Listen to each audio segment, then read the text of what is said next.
Welcome to Episode 2. Evelyn. Evelyn Holloway-Moore was never loud. She didn't have to be. From the time she was young, people leaned in when she spoke, not because she demanded attention, but because her words carried weight.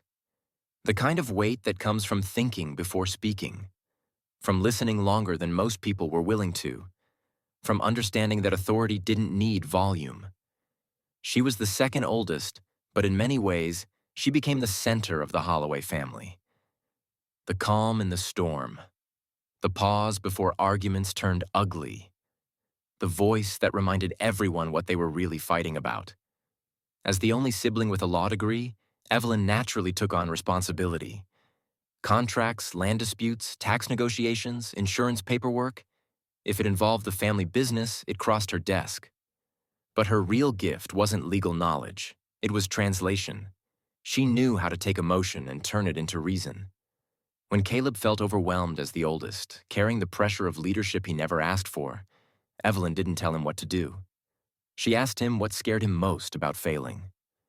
When Jonah's ideas came fast and loud, fueled by urgency and frustration, she didn't shut him down. She slowed him down. When Micah stayed quiet, watching everyone else argue, Evelyn noticed. She always noticed. And when Isaiah spoke about faith, duty, and promises, she didn't dismiss him or challenge his beliefs. She helped him separate faith from fear. When disagreements flared, and they often did, Evelyn never took sides. Instead, she asked questions. What's really bothering you? What are you afraid of losing? What happens if you don't get your way? She understood something the others didn't always want to admit. The land was never just land.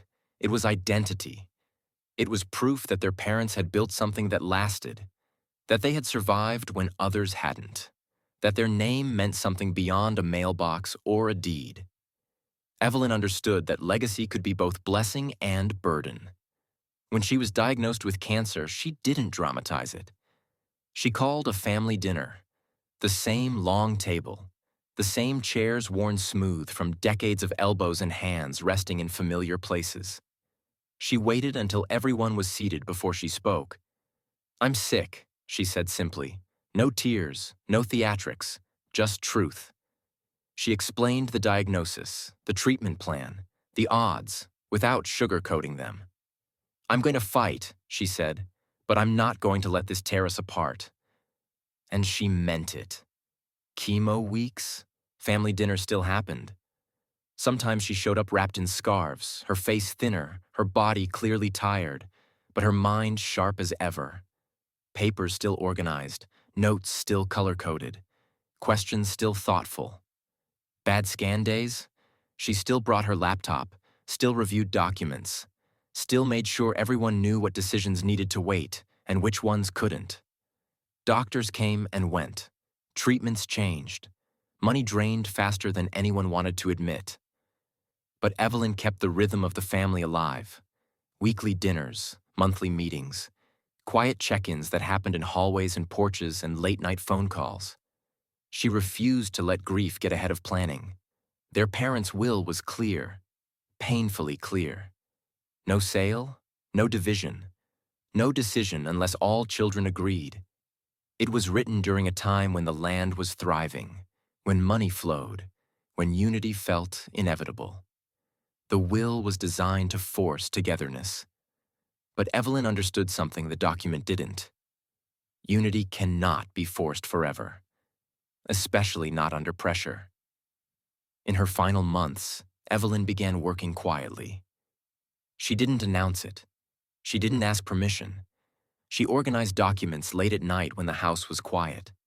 She updated files, reviewed clauses, cross-checked records, made notes only she fully understood. She asked questions no one thought to ask. She made copies. She planned, not for herself, but for the moment she wouldn't be there to mediate, explain, or protect. Because Evelyn knew. She knew that when she was gone, the family wouldn't fall apart all at once. It would fracture slowly, in silence. She passed away on a calm morning. No drama, No last-minute miracle. Just a quiet ending to a life spent holding everyone else together. Grief hit each sibling differently. Caleb lost his anchor, the person who steadied him when leadership felt like drowning. Jonah lost his compass, the one who helped him see which risks were reckless and which were necessary.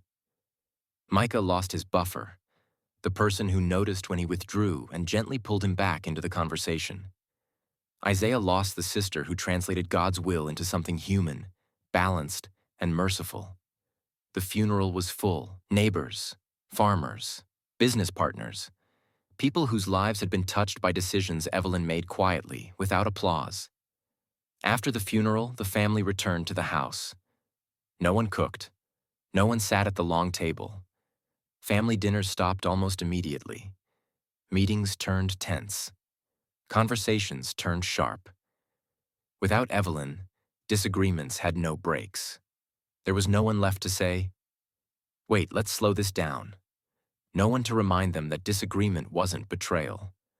Silence began filling the spaces she once occupied. And the most dangerous thing about silence? It lets fear speak louder than reason. No one realized how much weight Evelyn had been carrying, how many cracks she'd been quietly holding together, until everything started collapsing at once. Bills didn't pause for grief. Debt didn't wait for healing. And legacy doesn't protect you from reality. Grief doesn't wait for finances to recover. And without Evelyn, the family was about to learn just how fragile unity really was. Episode 3 is on the way.